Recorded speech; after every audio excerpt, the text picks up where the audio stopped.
ಬೀದಿ ಬದಿ ವ್ಯಾಪಾರಸ್ಥರಿಗೆ ಅತಿ ಮುಖ್ಯವಾಗಿ ಬೇಕಾಗಿರ್ತಕ್ಕಂತಹದ್ದು. ಇವತ್ತು ಇಷ್ಟು ಜನ ನೀವು ಇಲ್ಲಿ ಬಂದಿದ್ದೀರಲ್ಲ, ಯಾರಿಗಾದ್ರೂ ನಿಗದಿತ ಸ್ಥಳ ಇದೆಯಾ? ಯಾರಿಗೂ ಇಲ್ಲ. ಇದನ್ನ ಯಾರು ಮಾಡಿಕೊಡ್ಬೇಕು?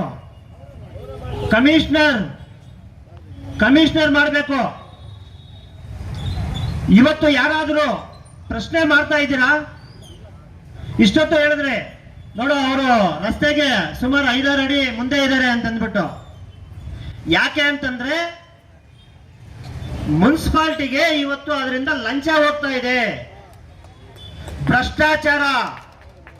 ಈ ಭ್ರಷ್ಟಾಚಾರನ ಕಡಿವಾಣ ಹಾಕೋದಿಕ್ಕೆ ಇವತ್ತು ಶ್ರೀರಾಮ ಒಂದ್ ರೀತಿಯಲ್ಲಿ ಶ್ರೀರಾಮ ಸೇನೆ ಇದ್ದಂಗೆ. ಬಹಳ ಏನಂತಂದ್ರೆ ನನ್ನ ಅಭಿಪ್ರಾಯ ವರ್ಕ್ ಬಹಳಷ್ಟು ಕಡಿಮೆ ಇದೆ ಅಂತ ಕಾಣ್ತಾ ಇದೆ. ಇಷ್ಟೊತ್ತು ನಮ್ಮ ರಾಜ್ಯಾಧ್ಯಕ್ಷರು ಹೇಳ್ತಾ ಇದ್ರು ಇದ್ರ ಬಗ್ಗೆ, ಇವ್ರ ಬಗ್ಗೆ ಸ್ವಲ್ಪ ನೀವು ಶಿಸ್ತಿನ ಸಿಪಾಯಿಯಾಗಿ ಧೈರ್ಯವಾಗಿ ಮುನ್ನುಗ್ಗಿ ಕೆಲಸ ಮಾಡಬೇಕು ಅಂತ. ಯಾಕಂತಂದ್ರೆ ಸರ್ಕಾರ ಇವತ್ತು ಅದರದೇ ನಿಮಗೆ ಆದಂತಹ ಒಂದು ಮಾನದಂಡಗಳ ಪ್ರಕಾರವಾಗಿ ಇವತ್ತು ಸೌಲಭ್ಯಗಳನ್ನ ಕೊಡ್ತಾ ಇದೆ. ಮಾತಾಡ್ಲಿಕ್ಕೆ ಹಕ್ಕಿದೆ. ಯಾರು ಮಾತಾಡ್ತಾ ಇದ್ದೀರಾ? ಯಾರಾದ್ರೂ ಪ್ರಶ್ನೆ ಮಾಡ್ತಾ ಇದ್ದೀರಾ? ನೀವು ನಿಜವಾಗ್ಲೂ ಪ್ರಶ್ನೆ ಮಾಡುವಂತ ವ್ಯಕ್ತಿಗಳು ನೀವೇನಾದ್ರೂ ಆದ್ರೆ ನಿಮಗೆ ನಿಗದಿತವಾದಂತಹ ಸ್ಥಳಗಳು 100ಕ್ಕೆ 100% ಸಿಗುತ್ತೆ. ನೀವೇನಾದ್ರೂ ಇದೇ ತರ ಮೌನವಾಗಿ ಏನಾದ್ರೂ ಇದ್ರೆ ನಿಮ್ಗೆ ಯಾರಿಗೂ ಈ ಸ್ಥಳಗಳು ಅಂತ ಅಂದ್ಬಿಟ್ಟು ನಿಗದಿತ ಸ್ಥಳ ಸಿಗೋದಿಲ್ಲ. ಎರಡನೇದಾಗಿ ನಿಮಗೆ ಒಂದು ಬಹಳಷ್ಟು ಅನ್ಯಾಯ ಯಾರ ಕಡೆಯಿಂದ ಆಗ್ತಾ ಇದೆ ಅನ್ಯಾಯ ಅಂತಂದ್ರೆ ಪೊಲೀಸ್ ವ್ಯವಸ್ಥೆ.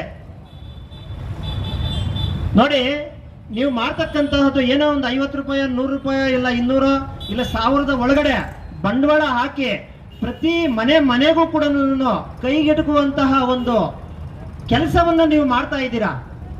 ಬಿಸಿಲಿರ್ಬೋದು, ಮಳೆ ಇರಬಹುದು, ಚಳಿ ಇರಬಹುದು, ಇದನ್ನ ಯಾವುದನ್ನೂ ಲೆಕ್ಕಿಸದೆ ಪ್ರತಿ ಮನೆಗೂ ಕೂಡ ಬೀದಿಗಳಲ್ಲಿ ನೀವು ಓಡಾಡಿ ನಿಮ್ಮ ಒಂದು ಕಷ್ಟವನ್ನ ಅಲ್ಲಿ ನೀವು ಎಷ್ಟು ಕಷ್ಟ ಪಡ್ತಾ ಇದ್ದೀರಾ ಅಂತ ಅಂದ್ಬಿಟ್ಟು ನಿಮಗ್ ಮಾತ್ರನೇ ಗೊತ್ತಿರ್ತೈತೆ.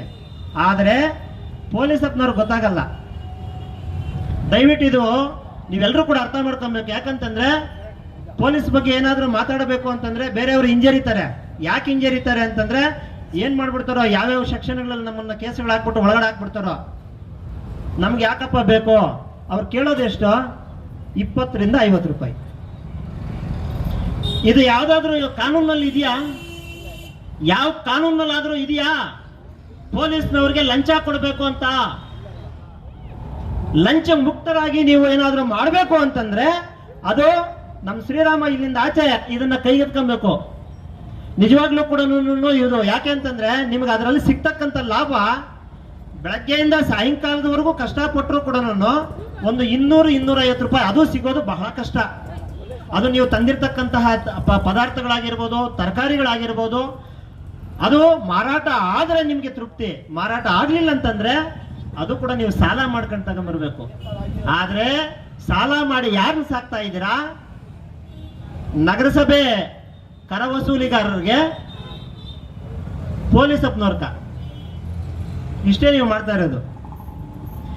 ಇದಕ್ಕೆ ಅಂತ ಬಲವಾದಂತಹ ಒಂದು ಸಂಘಟನೆ ಬೇಕು. ಆ ಸಂಘಟನೆ ನಿಮ್ ಕಣ್ಮುಂದಿದೆ. ಆ ಸಂಘಟನೆಯಲ್ಲಿರ್ತಕ್ಕಂತಹ ಪದಾಧಿಕಾರಿಗಳನ್ನ ನೀವು ಅವರನ್ನ ಕರೆಕ್ಟ್ ಆಗಿ ನೀವು ಅವರಿಗೆ ಕಮ್ಯುನಿಕೇಶನ್ ಅಲ್ಲಿದ್ದು ನಿಮ್ಮ ಏನು ಸೌಕರ್ಯಗಳಿಂದ ನೀವು ವಂಚಿತರಾಗ್ತಾ ಇದ್ದೀರಾ, ಆ ಒಂದು ವಂಚಿತರಾಗೋದು ಬೇಡ. ಇಲ್ಲಿಂದ ಆಚೆ ಆದ್ರೂ ನೀವೆಲ್ಲ ಕೂಡ ಎಚ್ಚೆತ್ಕೊಂಡು ಲಂಚಾವತಾರವನ್ನ ಮುಕ್ತ ಮಾಡಿ ಅಂತ ನಾನು ಈ ಸಂದರ್ಭದಲ್ಲಿ ಹೇಳ್ತಾ ಇದ್ದೀನಿ. ಸುಮಾರು ನಮ್ಮ ಭಾರತ ದೇಶದಲ್ಲಿ ಬೀದಿ ಬದಿ ವ್ಯಾಪಾರಸ್ಥರು 49,48,000 ಜನ ಇದ್ದಾರೆ ಇವತ್ತು.